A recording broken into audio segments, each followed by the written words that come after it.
কোন খাবার দিয়ে সাহরি ও ইফতার করা সর্বোত্তম হবে?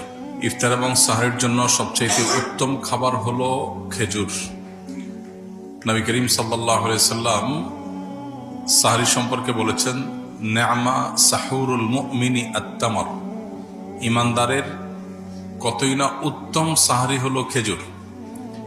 তিনি ইফতার করতেন সাধারণত খেজুর দিয়ে, এবং যে খেজুর দিয়ে তিনি ইফতার করতেন সেটা ছিল আধা পাকা আধা কাঁচা খেজুর। সাধারণত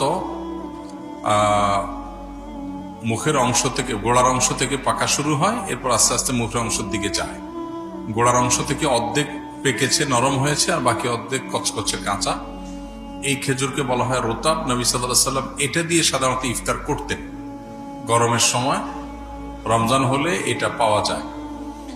তো এটা যদি না থাকতো তাহলে সরাসরি সাধারণ যে খেজুর সেটা দিয়ে তিনি ইফতার করতেন, পুরো পাকা খেজুর দিয়ে ইফতার করতেন। অতএব ইফতারের জন্য খেজুর হলো সবচেয়ে উত্তম আইটেম। কিন্তু এটা জরুরি কোনো জিনিস না, আবশ্যক কোনো বিষয় না যে ইফতারের জন্য খেজুর হতেই হবে, খেজুর ছাড়া ইফতার হবে না, এমন কোনো কথা নাই।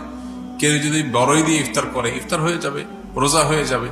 কত মানুষ দামি দামি খেজুর দিয়ে ইফতার করে, কিন্তু তার রোজা আল্লাহর কাছে কবুল হয় না।